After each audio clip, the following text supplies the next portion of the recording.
In a time when the world turned its back on South Africa, when sanctions tightened, companies fled, and the apartheid regime stood isolated, one car company stayed. And by staying, it became unstoppable. This is the story of how Toyota filled the void and how every competitor who left paid the price. Toyota entered South Africa in the early 1960s, quietly, cautiously, just a small assembly operation in Durban. But even then, they knew South Africa's terrain, its mines, its farms, needed machines that could take a beating. They built tough vehicles for tough environments, and South Africans took notice. By the mid-1980s, the world had had enough. Apartheid was condemned. Protests raged across Europe and America. Governments pressed corporations to leave South Africa, and they did. Major American and European car companies left, leaving behind empty plants, broken dealerships, and a market in panic. But Toyota did not leave. Japan had no strong sanctions against South Africa. So while Western companies shut their doors, Toyota kept the lights on. And in that moment, they saw an opportunity. With competitors gone, Toyota stepped forward.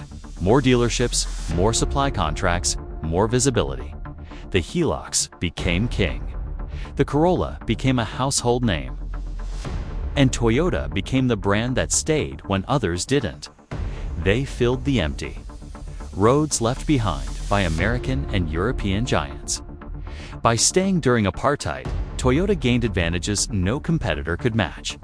First, there was less competition. No GM, no Renault, no Ford for a period. Toyota got nearly the whole commercial market handed to them.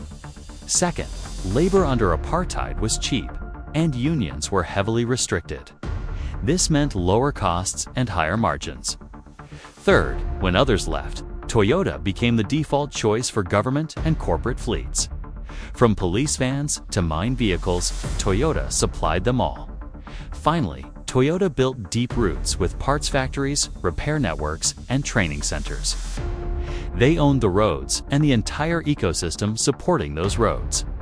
By the early 1990s, Toyota wasn't just successful, they were dominant. When apartheid fell, a new South Africa was born. And suddenly, the companies that ran away wanted back in. They thought they could simply pick up where they left off, but they were wrong.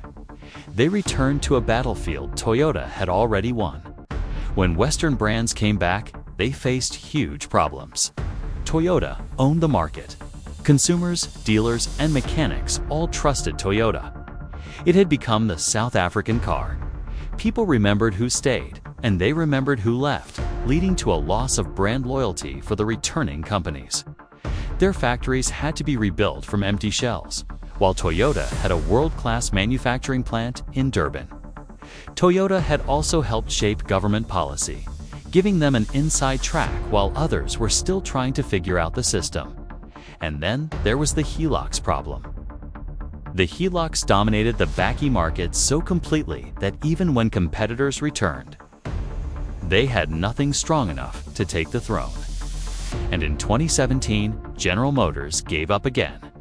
They withdrew from South Africa permanently. Toyota stayed. Toyota grew.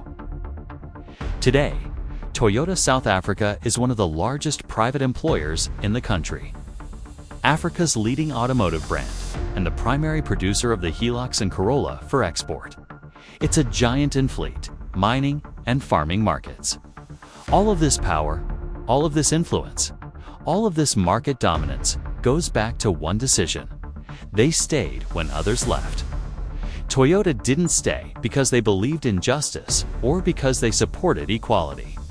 They stayed because it was profitable. And that single choice shaped the entire South African automotive landscape for decades. Whether you call it strategy or opportunism, one thing is clear. Toyota won a war that others walked away from. Thanks for watching. If you found this story interesting, be sure to subscribe for more deep dives into the stories you thought you knew.